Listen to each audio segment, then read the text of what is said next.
Әкеңнің әкесін не дейсің? Ата деп айтамын жүзімнен. Әкеңнің шешесін не дейсің? Әже деп айтамын онымен. Шешеңнің әкесін не дейсің? Нағашы ата деп айтамын. Шешеңнің шешесін не дейсің?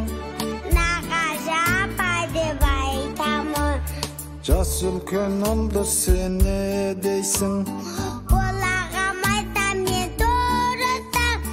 Өзіңнен кіші ұлды не дейсің? Өлінің болатын дынысым. Жас үлкен қыз болса не дейсің? Оны мен әпеке дер едім. Сенен жас қыз болса не дейсің? Дұрыс қой қарындас дегенім.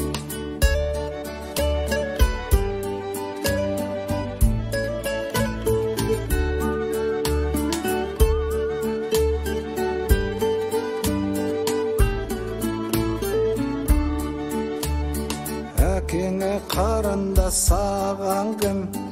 Ол менің апайым болады. Апайың баласы саған кім? Ол менің жиенім бағалы. Әкеңнің інісі не дейсің? Көктем ғой боратын түрегі.